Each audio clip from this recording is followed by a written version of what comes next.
Good morning प्यारे बच्चों। आज की इस ऑनलाइन क्लास में आप सभी का बहुत बहुत स्वागत है।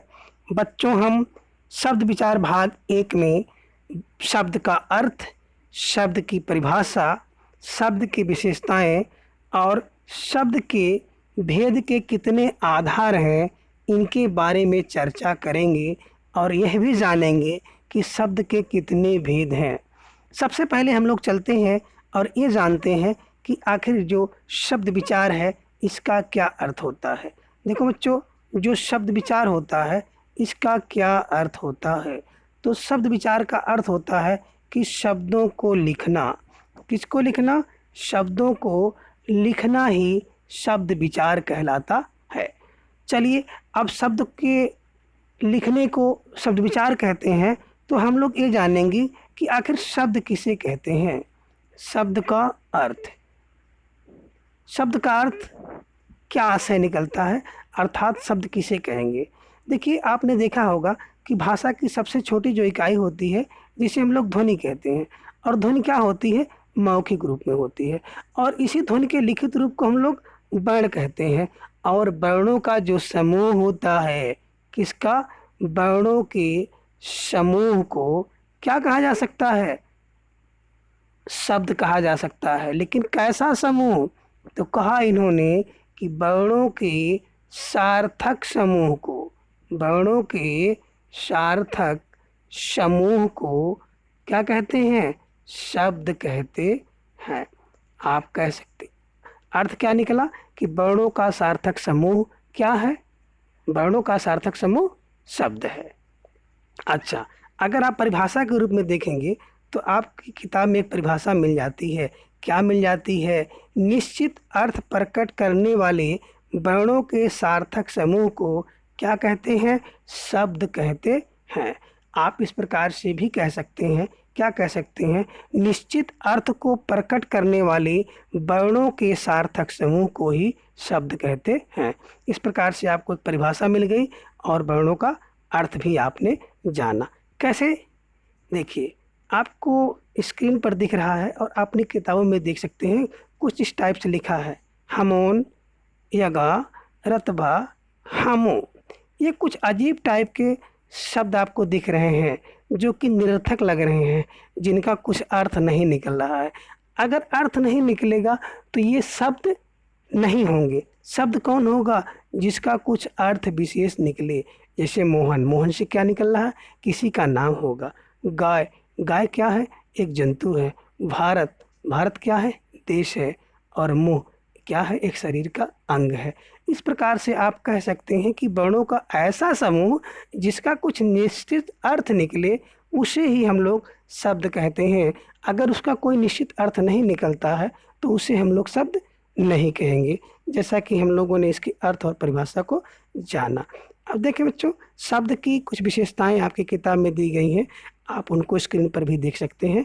और इसके अतिरिक्त भी कुछ विशेषताएं मैं बताऊंगा, उसे ध्यान से सुनिएगा। देखिए बच्चों, शब्द क्या है? भाषा की सबसे छोटी जो है कौन सी इकाई है? सार्थक इकाई है।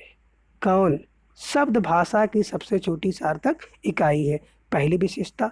दूसरी विशेषता बता रहे हैं कि शब्द भाषा की स्वतंत्र इकाई है, जो आपको दिख रहा है। और तीसरा कह रहे हैं शब्द और अर्थ में क्या होता है? नित्य माने हमेशा संबंध होता है। अर्थात शब्द का किससे? अर्थ से हमेशा संबंध रहता है। और यही शब्द क्या करता है? वाक्य में प्रयुक्त होकर के हमारे विचार को संप्रेषित करने में, भेजने में क्या करता है? सहायता प्रदान करता है। और फिर कह रहे हैं कि शब्द क्या करता है? शब्द जो है वाक्यों में प्रयोग होकर के क्या करता है?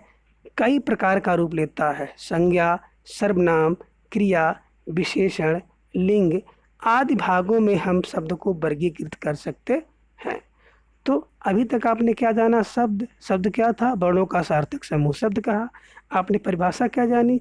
परिभाषा आपने ये जानी कि वर्णों का सार्थक समूह जिसका कुछ अर्थ निकले, उसे हम लोग क्या कह सकते हैं? शब्द कहते हैं। शब्द कैसा होता है? सार्थक होता है और भाषा की सबसे छोटी सार्थक इकाई होती है। दूसरा, शब्द भाषा की स्वतंत्र इकाई है। तीसरा, शब्द और अर्थ में नित्य संबंध होता है। और चौथा, शब्द जो है वाक्य में प्रयुक्त होकर के हमारे विचारों को प्रेषित करने में सहायता प्रदान करता है। और पांचवा, शब्द को उनकी विशेषता के आधार पर हम संज्ञा, सर्वनाम, विशेषण, क्रिया, लिंग आदि में वर्गीकृत कर सकते हैं। अब चलते हैं एक शब्द, हम देखते हैं कि शब्द और पद में क्या अंतर है। शब्द किसे कहेंगे? देखिए बच्चों, शब्द क्या है? समूह। किसका समूह? वर्णों का। कौन से वर्णों का? तो इन्होंने कहा कि सार्थक वर्णों के समूह, जिसका जो सार्थक हो, अर्थात आप कह सकते हैं सार्थक वर्णों के समूह को शब्द कहते हैं। और पद क्या होता है? जब इसी शब्द में क्या हो जाए, शब्द में किसका प्रयोग हो जाए? लिंग, वचन और कारक का प्रयोग आदि का प्रयोग हो जाए तो यही शब्द क्या हो जाता है? पद हो जाता है। आप ये भी कह सकते हैं कि जब शब्द का प्रयोग हम अपने वाक्यों में करते हैं तो उसे हम लोग पद कहते हैं। जैसे आपने एक सुना होगा, ये शब्द है मोहन। तो मोहन क्या है? एक शब्द है, ये पद नहीं है। लेकिन जैसे आपने कर दिया मोहन ने, या आपने कह दिया मोहन को, तो क्या हो जाता है? ये मोहन जो है एक पद हो जाता है। और इसका प्रयोग आप वाक्य में कर सकते हैं कि मोहन ने राम को देखा। तो क्या हो गया? मोहन में कारक का प्रयोग करने से मोहन क्या बन गया? एक पद बन गया। और आप लिंग का प्रयोग करके और वचन का प्रयोग करके भी किसी शब्द को पद में परिवर्तित कर सकते हैं।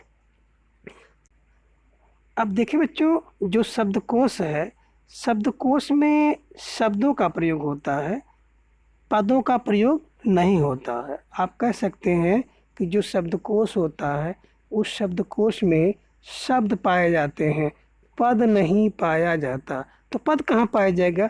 पद वाक्य में पाया जाता है। आगे देखते हैं बच्चों कि शब्दों को कितने आधारों पर और कितने भेदों में बांटा गया है। तो देखिए, सबसे पहले हम लोग देखते हैं कि शब्द के निम्नलिखित 5 आधार हैं। पहला क्या है? अर्थ के आधार पर। किसके आधार पर? अर्थ के आधार पर। दूसरा है वाक्य में प्रयोग के आधार पर। और वाक्य में प्रयोग के आधार को ही आप कह सकते हैं शब्दों के विकार के आधार पर। किसके? शब्दों के विकार के आधार पर। तीसरा है रचना या बनावट के आधार पर। और रचना और बनावट के आधार को ही हम लोग कहते हैं व्युत्पत्ति। किसके? व्युत्पत्ति के आधार पर, रचना के आधार पर अथवा बनावट के आधार पर। इन तीनों को एक ही नाम से संबोधित किया जा सकता है। तीनों का अर्थ एक है। चौथा, उत्पत्ति या स्रोत के आधार पर शब्द के कितने भेद हैं। और पांचवा है व्याकरणिक प्रकार के आधार पर शब्दों के भेद। तो चलिए थोड़ी थोड़ी चर्चा हम आज कर लेते हैं, शेष चर्चा हम लोग अगली क्लास में करेंगे। अर्थ के आधार पर शब्द क्या होते हैं? मूल रूप से 2 प्रकार के होंगे। एक होगा सार्थक और दूसरा होगा निरर्थक शब्द। निरर्थक शब्द क्या है? इसका कोई भेद नहीं है, लेकिन सार्थक शब्द के 4 भेद बताए गए हैं। कौन कौन से? एकार्थी, दूसरा अनेकार्थी, पर्यायवाची और विलोम शब्द, जिसे आप कहते हैं विपरीतार्थी। अगला है वाक्य में प्रयोग के आधार पर 2 प्रकार के शब्द होते हैं। एक होता है विकारी शब्द और दूसरा होता है अविकारी शब्द। तीसरा है रचना या बनावट के आधार पर। तो रचना या बनावट के आधार पर शब्द के 3 प्रकार के होते हैं। कौन कौन से? ऋण शब्द, यौगिक शब्द और योग ऋण शब्द। चौथा है उत्पत्ति या स्रोत के आधार पर शब्द के 5 भेद बताए गए हैं। तद्भव, तत्सम, देशज, विशेषज और मिश्रित शब्द। अगला है व्याकरणिक आधार। व्याकरणिक आधार पर शब्द के 8 भेद बताए गए हैं। संज्ञा, सर्वनाम, विशेषण, क्रिया, क्रिया विशेषण और अव्यय आदि।